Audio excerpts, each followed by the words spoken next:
the hearing daw po, alam na ng mga congressman yung gagawin. Essentially, parang scripted yung budget hearings. Totoo yan. Siya po ang scripted, siya po ang budol, peke po. Dahil nakita niyo naman, may binabasa siya. Pinaral niya na meron siyang mga kakampi na nag-abogado sa kanya, nandun na. Si minute. Di ba? Ibig sabihin, ayaw niya talagang sumagot sa confidential fund dahil hindi niya kaya ipaliwanag. Kasi ninakaw niya yung pera. Pambihira ho talaga to. Yan ang pag-uusapan natin dito mga kababayan. Sa mga tao dyan sa House of Representatives, bantayan nyo rin tong si Saldico. Baka merong nagbabago sa mata niya at ilong niya. Tanong ko lang dito kay Saldico, bangag ka ba, sir? Advance ka rin kasi mag-isip eh. Daing mo pa ako, Di pa nga nakakasagot si VP Sara, pinapabalik mo na pera. Pambihira talaga, oo. Pero bago ho tayo mag-react dyan sa banat na yan itong si Saldico, kung bago lang ho kayo sa PH Update, isang like at isang subscribe lang ho, sobrang sena ho natin dyan. At sa mga gustong sumali sa ating community para kayo ho ang pinakaunang makakita sa ating mga reaction video, i-click nyo lang ho yung join button sa baba. Gusto ko muna akong i-shoutout itong si Mamita Official. Maraming salamat ho sa pagpapamember sa PH Update. Ayun na nga mga kababayan, pasadaan ho muna natin itong mga maiinit na kaganapan sa social media. Ibang klase talaga itong si Saldico. No, ibang klase, yung level ho ng kasigaan niya ngayon dyan sa House of Representatives. Ibang level ho mga kababayan. Tapos i-deny nyo kayong dalawang may control sa budget ng buong Pilipinas. Anong banat niya dito kay VP Sara? Cost strikes back. Say BP stole confidential fund. Teka lang, ha? Diyan sa banat mong yan, 32 million votes versus 900,000 votes. Yan na, i-fake news nyo na ako kung gusto nyo i-fake news. Naka 900,000 votes ka na. Babanatan mo ng ganyan si VP kung hindi kayong may hawak ng budget at hindi ganun kalakas ang loob mo na yung mga kasama mo dyan at yung ibang ahensya ay hindi makakapalag sa'yo dahil kayo nga naman dalawa ni Tamba ang may hawak ng budget ng buong Pilipinas. Sige nga, sinong maglalakas ng loob na paparatangan ang Vice President maliban sa mga makakaliwa at saka sa mga makabayang black dyan sa House of Representatives at yung mga wok sa social media. Sino magpaparatang na ganyan na government official na babanatan si VP Sara na ninakaw niya ang confidential fund? Sinabi ba ng COA na ninakaw ni VP Sara ang confidential fund? No wonder isang araw pagising namin, meron din makapansin sa mata at ilong mo nag-iiba dyan sa House of Representatives. Baka meron din kaming mabasa ang post, yung ilong ni Saldico, mata ni Saldico parang may something. Huwag kong ganon. Alatagan niyo ho kami ng ebidensya. Si VP Sara, napakasimple. Anong sabi niya? Ang nasa NEP, ibig sabihin ho ng NEP, yun ho talaga yung budget. Yung budget for 2024, for example, yung NEP ng 2025, nandoon ho lahat ng budget ng ahensya. Nakalagay ho doon. Yun ho ang sinasubmit ho nila dyan sa House of Representatives para pag-usapan. Naintindihan nyo? 5 million. 5 million. Diyan sa pagpapatayo ng mga pag-repair at pagpapatayo ng mga school building, ng mga silid-aralan. Anong gusto nung nakipag-usap kay VP Sara? Gustong nenukin. Nakikipag-usap na di pa tapos ang budget deliberation, mga walang hiya. Nung hindi ho nila makumbinsi itong ali, nagdagdag ho sila ng 10 bilyon. Yung 10 bilyon ho, hindi kontrolado ni Vice President Sara Duterte. Ang kakapal ng mukha nyo. Ang kakapal ng mukha nyo, kayong mga congressman dyan sa House of Representatives. Dahil hindi nyo makumbinsi yung ali dun sa 5 billion, yung NEP na hindi naman request yung at karagdagang 10 billion para sa pagpapagawa ng mga silid-aralan, idinagdag nyo sa budget ng Department of Education. Ngayon, yung 10 billion, walang control ang DepEd doon. Ang kakapal ng mukha nyo, tapos sasabihin mo, ninakaw. Pag sinabi ng COA, ninakaw ni VP Sara, yun pa lang ang pagnanakaw. Pero pagka nanggagaling sa isang congressman, hindi ko sasabihin yun. Pero pag nanggagaling sa isang blank na congressman, ang word na stolen, wag ho kayong maniwala. Anak ng tokwa. Says VP Sara stole confidential fund. Kung yan nung mga litanyang yan, manggagaling sa isang congressman na merong napakagandang track record base dito kay Senator Villanueva. Sir, compliment yun kung di mo alam. Meron nga lang pagka-sarcastic ng konti.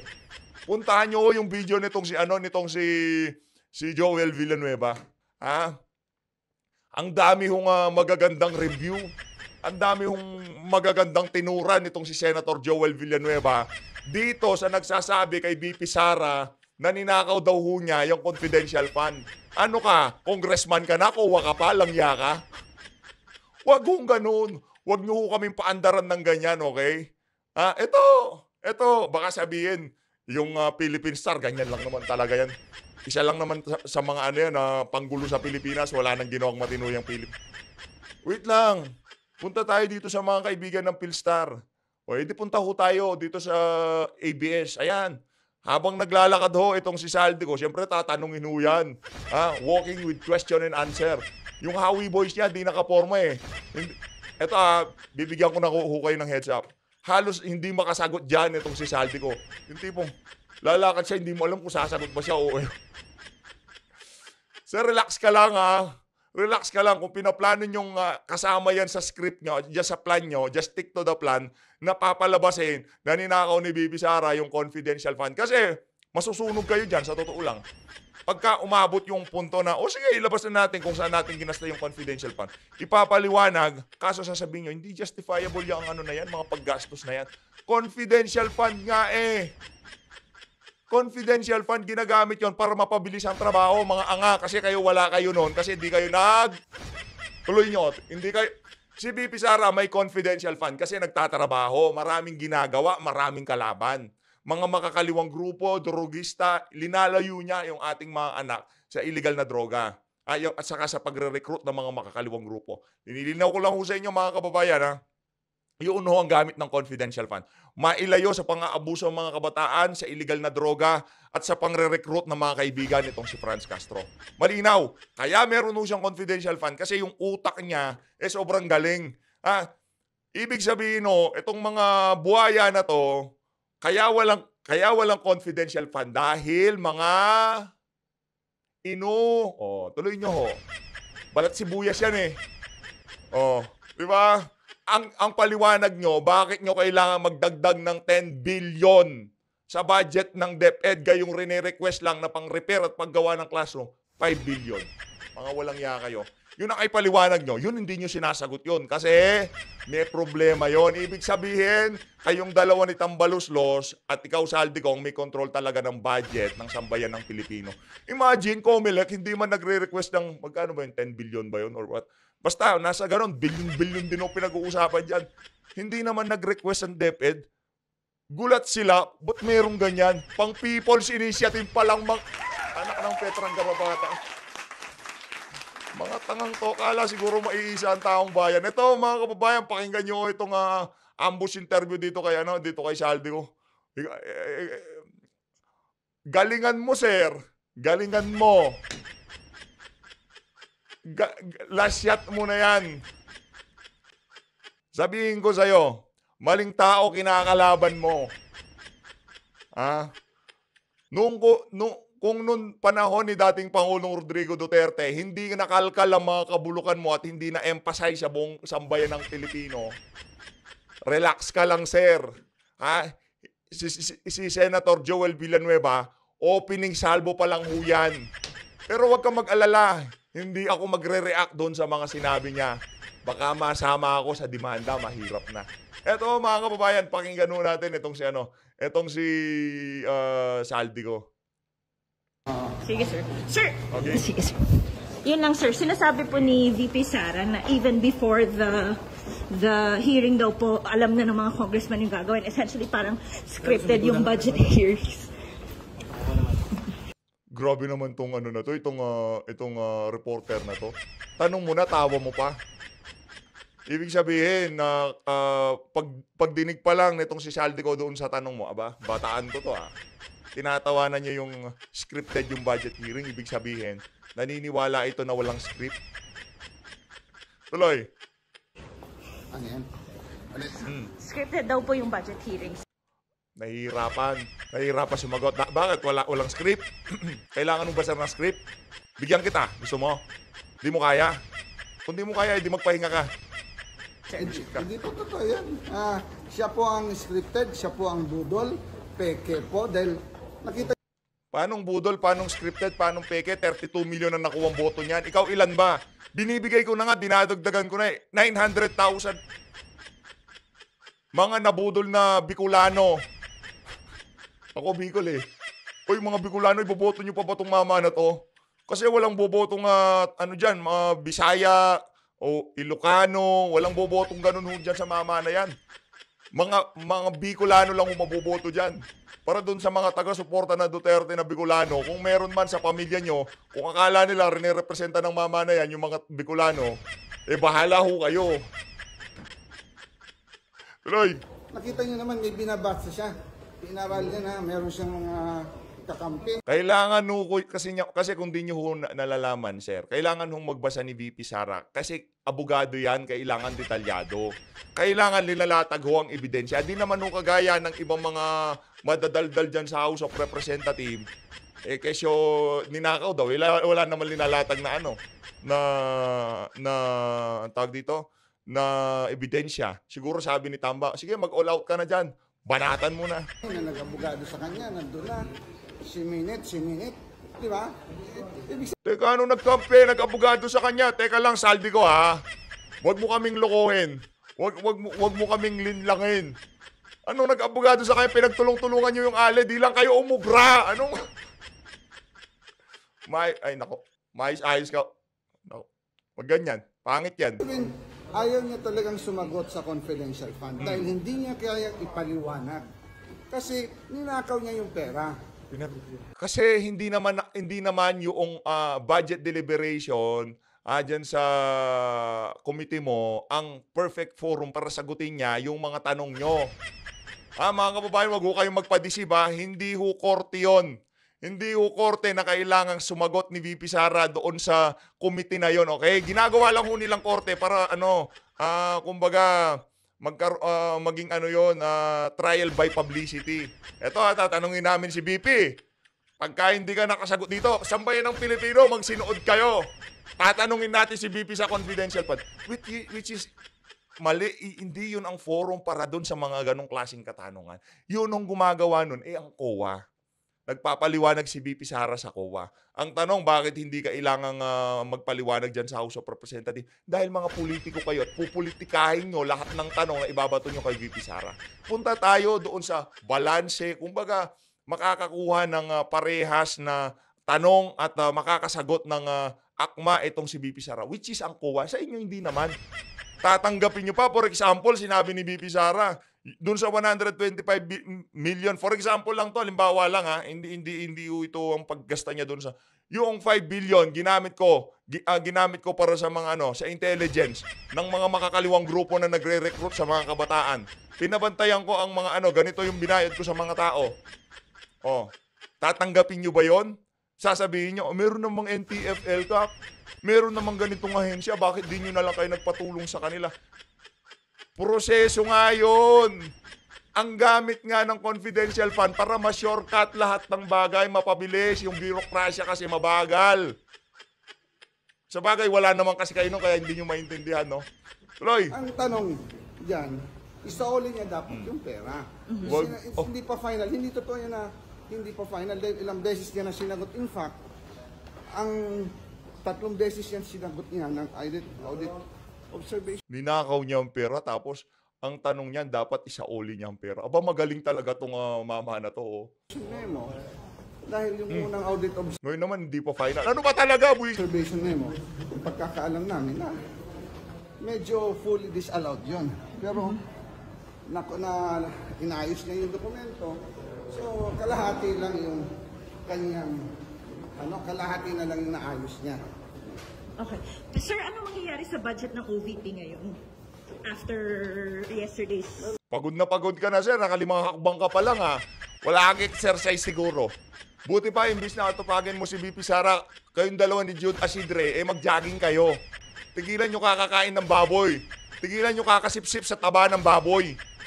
Nagmamantika yung likod mo, sir. Oh. Ruling ng panel. Magkakaroon kami ng EXCOM ngayon sa so hopefully after this we have some decision, pero sa marami yung kami nag-usap-usap kahapon, talagang hindi mo siya pwede pagkatiwalaan. So dapat yung pera pang ayuda, pera pang tulong sa taong bayan, ibigay sa agency for... O sinong nagdidesisyon? Sinong nagdedesisyon sa budget ng mga ahensya ng sambayan ng Pilipino? Sinong may hawak? Sinong mag-a-approve? Sinong magbabawa sa mga proyekto ng OVP? Tingnan natin ha. Checkmate na kayo, una pa lang eh. Checkmate na kayo. Anong sabi ni VP Sara? Wala na, checkmate kayo mga brads. O, sige, subukan nyo hindi aprobahan yung budget ni VP Sara. Anong sasabihin? Diba, sabi ko naman sa inyo, sinong may control ng budget ng sambayan ng Pilipino? Pag hindi sila nagpakaaso dyan sa komite nitong si Saldico, hindi sila makakakuha ng budget sa gobyerno. For check and balance. Katulad namin sa Kongreso, ang DSWD na pang-ayuda sa may hirap, dapat ibigay natin sa DSWD. Okay, palakpakan natin. Hindi pwedeng pagkatiwalaan si VP Sara, isa ho siya sa pinakamahusay na naging mayor sa buong Pilipinas. Tapos itong merong napakagandang kasaysayan pagdating sa mga isiniwalat nitong si Senator Joel Villanueva. Pero siya dapat pagkatiwalaan. Galing. Sila yung edisi. Parang walang politika. Uy, siya po ang namumulitika. So talagang binubudulo tayo araw-araw. Siguro naman sa after 10 years or 6 years, alam na natin kung sino siya. Matalino po. Sinasabi ko palagi, matalino po ang Pilipino, ang taong bayan. Doon ako nagulat. Hindi ko expect yun. Para daw walang politika. Ano ang sole purpose? Bakit kailangan ni VP Sara nang gumawa ng mga alternatibong pagtulong sa ating mga kababayan? Dahil alam nyo ho, naging issue na yan dyan sa Senado. Teka lang, meron namang ganito sa DSWD. Meron namang libreng sakayang pamahalaan. Hindi to verbatim, hindi ganito pagkasabi. Pinupolitika ho yan. Pagka hindi ka kaalyado sa politika, di naman ho kayo magkakaroon ng access sa mga ano na yan, dyan sa mga tag dito, dyan sa mga programa na yan. Di ba? Ganun ang pagkasabi nitong si VP Sara. Ganun ang pagkasabi nitong si VP Sara. Ngayon, di manghingi ka na lang, magparekomenda ka, anong nangyari? Sa tingin nyo ho ba pagbibigyan siya? Ang makakapagbigay lang ho ng AX, TUPAD, AKAP, yung mga congressman na yan at mga senador. Pero yung Office of the Vice President, hindi ho siya bibigyan ng ganon. Kaya kailangan ho niyang gawin yon para makatulong sa ating mga kababayan. Kasi yun nga ang training sa kanya, kailangan niya magtrabaho, tumulong. Yun ang training niya. Hindi naman ho siya spare time, kagaya nitong si Leni Robredo. Kasi siya na, hindi ho ganon training ni VP Sara. Uy, siya po ang namumulitika. So talagang binubudulo tayo araw-araw. Siguro naman sa after 10 years or 6 years, alam na natin kung sino siya. Matalino po, sinasabi ko palagi, matalino po ang Pilipino, ang taong bayan. Alam nila kung ikaw nagsisinungaling, alam nila kung ikaw nabubudol. Tanong ko lang matalino daw ang taong bayan. Sa tingin nyo ba nagsisinungaling si Saldico? Sa tingin nyo ba nambubudulo ba si Saldico? Sa tingin nyo ba mapagkakatiwalaan niyang mama na yan? And matindi po ang karma sa 27,000 na pinatay. Kailangan po ng hustisya. Kawawa po yung mga pamilya na dinurog, na nawalan ng mahal sa... Uy, grabe pati AJK Tinatanong ko lang kay VP Sara, pati AJK pinasok mo. Ibig sabihin, nakalatag niya. Just stick to the plan. Ayos. Definitely tatapiasan, sir, yung budget ng OVP. If yung proposal that will be approved, this, meeting, I think, majority. Siyempre, pag-uusapan nyo, magmumukha tayong tanga pagka hindi natin naprubahan. Bigyan na lang natin ng 1 peso budget. Of the, ayan. Tapos gusto ko makita reaction nitong si Marcos Jr. pag ginanon yung kayunitin niya noon. Ito ang sentiment, no? Hindi mo pwede dahil nawala na nga tayo ng pondo, ibibigay mo pa ba? Small amount pa lang yun. How much worth ito ngayon? 2 billion. So, kitang-kita po na dapat wag natin ibigay para wag matempt. Gaano kalaki yan, sir? Yung mawawala? Yung ayuda. Mga 50 plus million lang yun, sir. Sobra kalaki. Sobra kalaki. Sobra kalaki daw. Yung 2 billion na budget ni VP Sara doon sa mga programa niya, 2 billion. Pero itong mga congressman na to, balita natin, mahigit 1 billion isang araw ang pinamigay doon sa serbisyo fair nila sa Davao City. Di umano, mahigit 1 billion. Yung 2 billion sa loob ng isang taon, sobrang laki daw, sabi nitong mama na to. Pero, yung 1 billion, mahigit 1 billion sa isang araw, hindi malaki. Palakpakan ho natin. Huwag mo kayo magpabudol. Okay, thank you, sir. Ayun na nga mga kababayan, dito na ho natin tatapusin ang mga pambubudol nito si Saldi ko.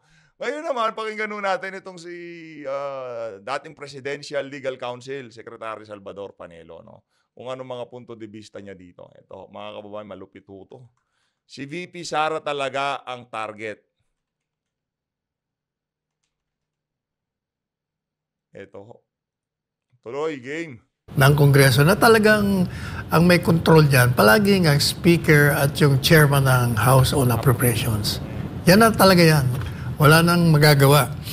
Ang problema dyan, matagal ko nang sinasabi, yung bicameral committee, pagkatapos maaprubahan sa House of Representatives at sa Senado, yung budget, dumaraan pa sa bicameral mga kinatawan ng dalawang sangay na yon. Pagkatapos, yung hindi nila napag-usapan doon sa dalawa, ini-insert nila doon at yun ang lumalabas. Para sa akin, that's unconstitutional. Kaya matagal ko na sinabi, they have to question this bicameral committee. Wala namang umakit. Correct. Attorney, ang daming agencies, nagugulat sila. Pag-release ng budget, pagdating sa printed, nagugulat sila. Like, di ako nagkakamali, sa DPWH, 170-something billion din na tinanong, hindi rin nila alam kung bakit nagkakaganon. Kaya correct po kayo, attorney. Dapat po talagang masolusyonan ng ganitong patakaran ngayon o yung ginagawa ngayon sa House. Pero kaugnay niyan, attorney, sinabi ng ilang mambabatas na posibleng ibigay lamang sa OVP ang naayong budget batay sa mandato nito at depende sa magiging resulta ng susunod na pagdinig sa budget ng OVP para sa taong 2025. Ito yung 2 bilyong piso po, attorney. Irrelevant naman kay Inday Sara. Sinabi niya, I can do without. Kung ayaw niyo, diwag. Pero kung ayaw, it does not come to that. Kung i-zero budget nila, mukha namang hindi. Mukhang gagawin lang 50%. Correct. Pero kung i-zero budget nila, may problema sila dyan. Kasi that will be a grave abuse of discretion amounting to excess or lack of jurisdiction. In which event, Inday Sara can go to the Supreme Court and question that. Hindi mo naman pa pwede yun. Dahil opisina yan Kailangan, lalo pa vice presidente, pangalawang posisyon, pinakamataas sa hierarchy ng political leadership dito sa ating bansa. Pero yung 50%, hindi, wala yun Kahit na walang budget, tatrabaho. Kaya ang kagandahan dito. Kaya mahal ito ng taong bayan. Correct. Walang agenda Walang agenda siya. Bahala. Tayo ay naniniwala doon. Kaya mahal ng sambayan ng Pilipino itong si Madam Sara. Pero itong mga ano na to, itong mga woke sa social media, wala naman silang alam sa politika at bumabase lang sila sa post ng mga biased mainstream media. Tuwang-tuwa sila pagka meron silang nakikitang post. Aral-aral muna kasi bago mumira. Huwag yung bibira ka, wala ka namang alam Hindi nyo naman, lugar nyo lang, kung laro lang kayo. Kung gusto nyong malaman talaga yung politika, pag-aralan nyo na maigi. Hindi yung pagka nakakita kayo ng post, analyst na kayo kagad. Huwag kayong gumaya kay PH Update. Siyadong nagmamarunong. Hindi, nagbabasa lang naman, nagre-react lang tayo. Diba? Ganun lang naman. Sa buhay niyo, basta ako magtatrabaho, sabi niya. Correct, attorney. Tama po kayo, pero parang medyo mahirapan tayo makapagtrabaho kung medyo bitin-bitin ang ating budget, attorney, no? Kung kakalahatiin, ano kaya mga solusyon na gagawin dito ng ating VP? Like, support na lang din ng mga ibang departments or government agencies sa mangyayari dito? Madali lang naman yun All you have to do, kung wala kang budget, di tumakbo ka sa mga departamento, may ka ng ayuda. Ang bibigay naman yun meron naman silang budget Correct. Exactly on point, attorney. At ano naman po masabi nyo, attorney, sa planong impeachment laban kay VP Sara dahil sa issue ng confidential fund? Unang-una, yun yung confidential funds as a ground. Hindi yung impeachable yun. Number one, yung pondo ng confidential, yun ay galing sa Office of the President. And the President has the power and the right to have confidential funds for obvious reasons, security. At nung humingi si Inday Sara, dahil nga sanay siyang humawak ng confidential funds laban sa mga kalaban ng Estado, Correct. binigyan kaagad siya ni Presidente Marcos Jr. So, paano masasabing unconstitutional yun? Yung pondong yon galing sa Presidente at binigay niya para gamitin doon for the purpose for which it is intended. So, wala ka na paano mo sasabihin na illegal yon? Number 2, yun naman hong sinasabing yung 73 billion something na sabi ng COA, sabi niya, medyo hindi yata tama yung paliwanag ninyo. Kaya meron kayong notice of disallowance. Yung ginagamit ng Kongresong yon, hindi dapat ginagamit pa yon kasi premature, hindi pa pinal. So pag hindi pa pinal, bakit mo gagamitin? Kasi there are many instances where the attorney, pinapasa-oli na nga eh. Hindi pa nga final yung notice of disallowance. Itong si Saldico, sa sobrang advance mag-isip, kailangan na daw isuoli ni VP Sara. Ganyan nung katindi. Baka bangag din. COA gives a notice of allowance and reverses itself pagkatapos mapaliwanagan. So malabo na yon.